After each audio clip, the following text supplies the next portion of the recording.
잉글랜드의 왕 헨리 5세와 프랑스 왕 샤를 6세가 연이어 죽자 잉글랜드와 프랑스 부르고뉴파에 의해서 헨리 6세가 두 나라의 왕이 되었습니다. 그렇다면 프랑스에서 정말로 헨리 6세를 왕으로 인정했을까요? 부르고뉴파의 반대편에 있던 아르마나크파는 헨리 6세를 왕으로 받아들이지 않았고 샤를 6세의 아들 샤를 7세를 프랑스 국왕의 자리에 올리게 되죠. 프랑스 왕이 계승권을 두고 시작된 백년 전쟁은 세대를 거쳐서 또다시 프랑스 왕이 계승권을 두고 일촉즉발의 상황에 놓이게 됩니다. 이때 프랑스와 샤를 7세를 구할 신의 계시를 받았다는 소녀 잔다르크가 영웅처럼 등장합니다. 자신이 프랑스를 구할 수 있다는 17세 소녀의 말을 누가 믿을 수 있었을까요? 의심이 가득한 샤를 7세의 시험까지 통과한 잔다르크는 드디어 샤를 7세를 만나 전쟁터로 나가게 됩니다. 잔다르크는 어떻게 이 시험을 통과할 수 있었을까요?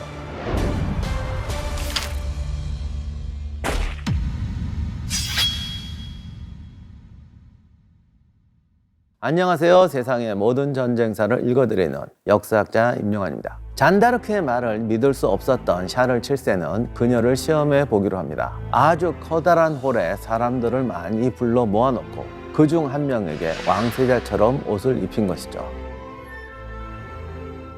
자신은 평범한 평민의 옷을 입고 사람들 사이에 숨어 있었습니다. 진짜 하늘이 보낸 사람이면 왕세자인 자신을 한눈에 알아볼 것이라고 생각한 것이죠. 그녀는 사람들 사이에 숨어있는 샤를 7세를 향해 곧바로 다가가서 고귀하신 왕세자시여 처녀 잔이라고 합니다. 하늘의 군주께서는 전하가 왕관을 쓰시고 프랑스 왕이 되어 하늘의 군주의 권한을 위임받으시라고 말씀하십니다 라고 말합니다. 시험을 통과했지만 잔다르크를 믿을 수 없었던 샤를 7세는 잔을 부아티에로 보내서 검증받게 합니다. 잔다르크는 이곳에서 두 가지 검사를 추가로 받습니다. 하나는 처녀성 검사였고 다른 하나는 청문회였습니다. 당시 처녀성 검사는 악마와 접하지 않았다는 증거로 받아들여져서 중요한 검사였다고 합니다. 궁정 부인들의 검사로 잔다르크는 처녀로 밝혀집니다. 부아티에는 법원과 대학이 있던 곳으로 잔다르크는 이곳에서 고급 사제와 법학자, 왕정위원회 사람들과 청문회를 엽니다. 그리고 대화 속에 잔다르크가 거짓말을 하고 있다는 걸 결코 찾지 못했고 결국 신학자들은 그녀가 신학적으로 아무 이상이 없고 이단도 아니라면서 샤를 7세가 잔다르크의 도움을 받아도 될 것 같다는 결론을 내립니다. 샤를 7세는 잔다르크를 당시 가장 치열하고 중요한 전장이었던 오를레앙 전투에 투입하기로 결정합니다. 잔다르크는 신의 전사로서 갑옷과 휘장을 받고 전투에 나설 준비를 합니다. 그런데 글도 모르고 군사훈련도 받아본 적이 없는 잔다르크가 전투에서 무엇을 할 수 있었을까요? 당시 오를레앙 성은 잉글랜드군에게 포위된 채 200일이 넘게 결사항전을 벌이던 중이었습니다. 프랑스군은 오랜 전투에 지칠 대로 지친 데다 여기저기서 들려오는 프랑스군의 패배 소식에 사기도 크게 떨어진 상황이었죠. 그런데 잔다르크가 전투에 투입된 지 일주일도 되지 않아서 기적 같은 일이 발생합니다. 잔다르크가 참전한 첫 전투에서 프랑스군이 잉글랜드를 공격해서 큰 승리를 거둔 것이죠. 잔다르크는 전투 한가운데 서서 깃발을 흔들며 프랑스군을 승리로 이끌었습니다. 기적은 여기서 끝이 아니었어요. 희한하게 잔다르크가 이끄는 프랑스군은 3일 동안 거의 매일 연전연승했고 결국 오를레앙시 외곽에 전투형 요새를 탈환합니다. 그리고 잔다르크가 오를레앙에 들어간 지 9일째 되던 날 오를레앙 성을 포위하고 있던 잉글랜드군이 포위를 풀고 물러나면서 이 전투에서 프랑스군이 승리를 맛보게 됩니다. 이것이 정말 기적이었을까요? 잉글랜드군은 200일 넘게 오를레앙을 포위하고 있었던 상황이었습니다.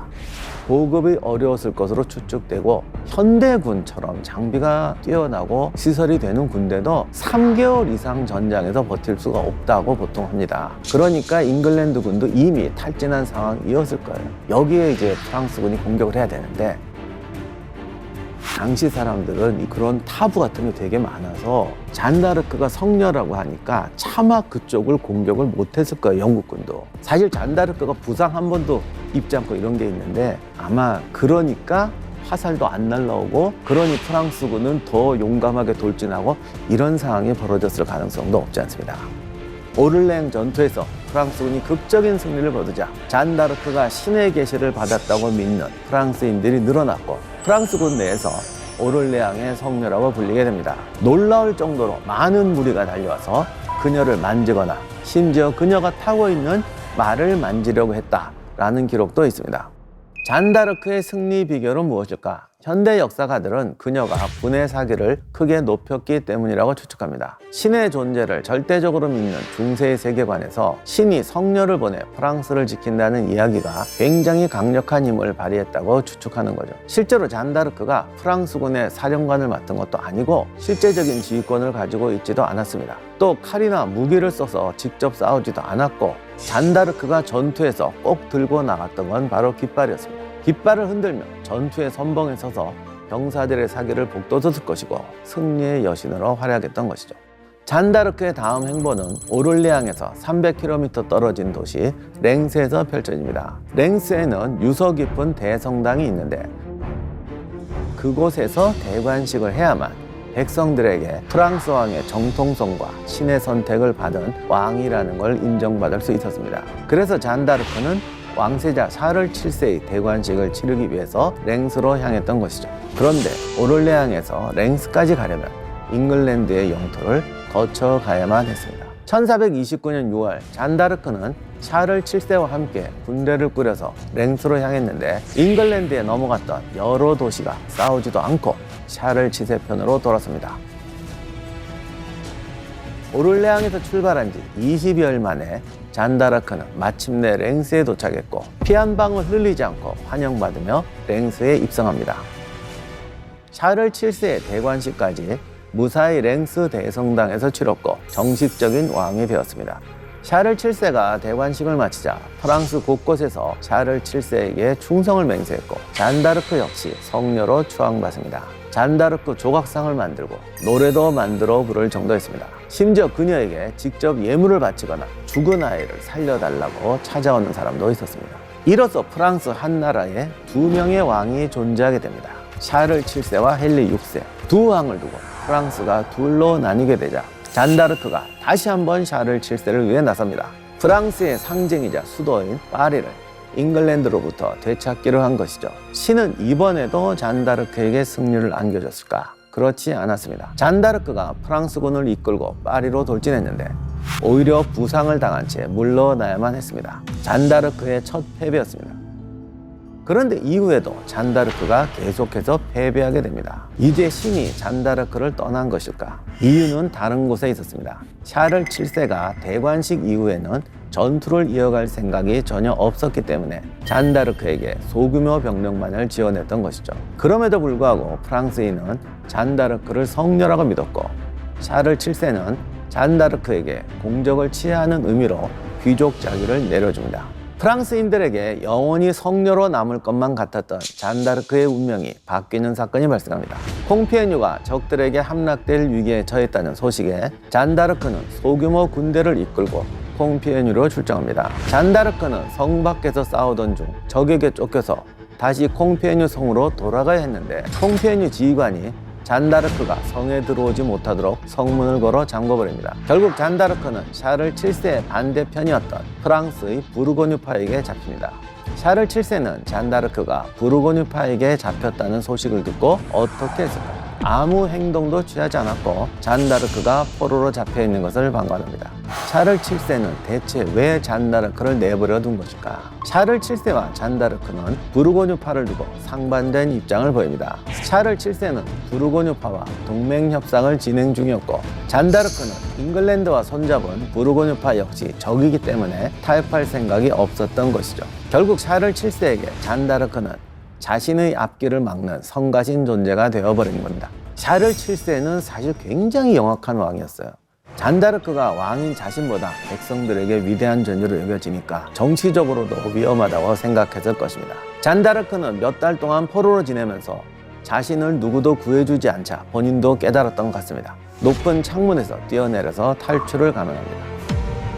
이때 잉글랜드가 1만 리브로, 현재 가치로 약 45억 원에 달하는 값을 지불하고 잔다르크를 삽니다. 그리고 악마의 추종자 마녀로 몰기 위해서 교회로 넘기고 이단 재판을 받게 합니다. 신이 프랑스의 편이 아니라 잉글랜드의 편이라는 걸 입증하려는 조치였죠. 이단 재판에는 약 200여 명이 참여했는데 대부분 잉글랜드와 부르고뉴파와 친한 인물들이었습니다. 잉글랜드의 압력 아래 열린 정치적 종교 재판이었던 것이죠. 잔다르크는 5개월 동안 29번의 신문을 받으면서 자신이 이단이 아니란 것을 증명해야만 했습니다.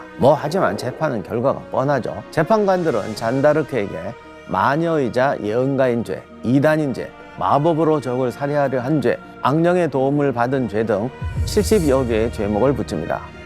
결국 그녀는 루앙의 광장에서 화형을 당하게 됩니다.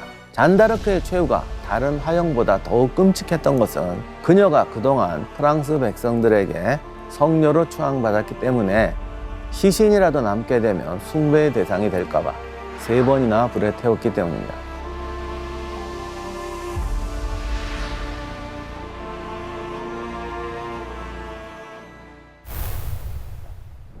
샤를 7세는 여전히 잉글랜드가 프랑스 내에 여러 영토를 소유하고 있자 부르고뉴파와 화해하면서 자신의 세력을 키워갑니다. 이렇게 해서 전력이 보강되자 군대를 동원해서 잉글랜드가 지배하는 여러 도시를 공격했고 노르망디 전체를 탈환하게 됩니다. 잉글랜드 내에서는 왕위 계승 문제로 전쟁이 벌어졌고 이제 더 이상 프랑스와 전쟁을 치르기가 어려워졌습니다. 잉글랜드가 혼란한 틈을 타서 샤를 7세는 프랑스 안에 있는 잉글랜드 군을 공격해서 기엔, 가스코뉴 지방까지 모두 탈환하게 됩니다. 드디어 1453년 116년 만에 잉글랜드와 프랑스 사이의 전쟁이 막을 내립니다. 샤를 7세는 전쟁이 끝난 후 약 3년 뒤에 잔다르크를 복권합니다. 교회 법정을 열어서 과거의 잉글랜드의 주도로 벌어진 잔다르크의 이단 재판이 무효라고 공표하죠. 이 모든 것이 샤를 7세 자신을 위해서 한 것이었습니다. 잔다르크를 이단이자 마녀인 상태로 놔두면 자기도 마녀 덕분에 왕위에 오른 셈이 되기 때문에 샤를 7세는 잔다르크가 죽은 뒤에도 정치적으로 이용했던 것이죠. 자, 그런데 지금까지 100년 전쟁에 대해서 말씀드렸는데 좀 더 역사적인 배경을 보자면 2가지 의문이 들게 됩니다. 첫 번째, 옛날 전쟁인데 왜 이렇게 돈이 많이 드느냐. 이 이전의 중세 전쟁은 자기 농민들을 징병해서 병사로 충당했습니다. 그러니까 그냥 보조적인 역할은 하고 전투는 기사와 자기를 따르는 소규모 종자들이 담당했습니다. 전투가 소규모였기 때문에 가능한 거였어요. 하지만 100년 전쟁은 봉건제가 해체되고 근대 국가가 성립하는 과정이었습니다. 전쟁이 조직화되고 규모가 커지는데 이전처럼 농민들이 기사들 뒤나 따라다니는 게 아니라 공수 장창병처럼 제 몫을 해줘야 하는 것이죠. 이렇게 전문화된 병사들을 동원하기 위해서는 보수를 지급해야 했고, 그런데 당시 사회의 전체적인 생산력이나 국가 재정이 너무나 허약했습니다. 재정 시스템도 엉망이어서 큰 작전을 한번 하려면 몇 년 동안 군비를 비축해야 됐습니다. 여러분이 옛날 무장을 쌌을 거라고 생각하는데 대량 생산을 하는 직군 무장이 훨씬 쌉니다. 옛날 투구, 소 5마리, 10마리 들어가요. 전부 수공으로 만들고 자재값도 비싸기 때문에 그러니까 비용이 엄청나게 들었던 것이고, 게다가 이 군대는 군기도 형편없어서 통제도 되지 않았습니다. 그리고 더 중요한 게 국가의식도 박약하던 시대였어요. 이때는 우리 지방을 위해서 싸운다 정도였지 우리가 하나의 국가다 이런 마음도 없었단 말입니다. 결국 이런 병사들을 전투에 투입하려면 일당 보수와 무관하게 특별한 동인이 있어야 됐어요. 그게 뭐냐? 약탈이죠. 이때는 병사들뿐만 아니라 고향에 있는 민간인들도 이런 약탈로 해서 얻는 전리품은 당연한 것으로 여겼고 집집마다 서로 자랑하고 다녔다고 합니다. 물론 이 시대라고 해서 이런 약탈을 다 긍정했던 건 아닙니다. 왕도 약속합니다. 이 전쟁이 끝나면 정의와 평화가 올 것이다. 그러나 이 정의와 평화는 지옥을 건넌 승자에게만 허락된다. 정의로운 세상을 만들기 위해서는 우리가 야수가 돼야 된다. 이것이 이 당시의 상식이었습니다. 두 번째 질문, 왜 이렇게 전쟁을 오래 끌었을까? 전쟁 중에서 제일 나쁜 전쟁이 승부를 결정지을 수 있는 결정적 지점, 명확한 타겟이 없이 상대를 무한정 괴롭혀서 상대가 굴복하도록 바라는 소모전입니다.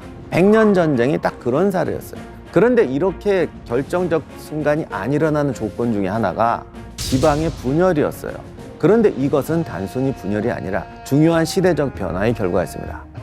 원래 중세봉건제는 독립국가 연합이라고 할 수가 있습니다.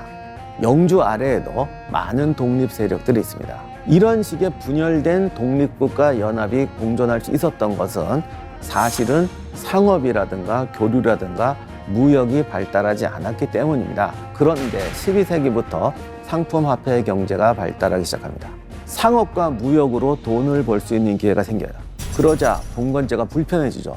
나라가 이게 뭐 수백 개의 자치구로 쪼개져 있으니까 가는 곳마다 통과세 내, 다리세 내, 거기다 화폐도 제각각의 환율도 달라, 도시는 무법천지야. 이렇게 되니까 도저히 수익성이 나올 수가 없어요.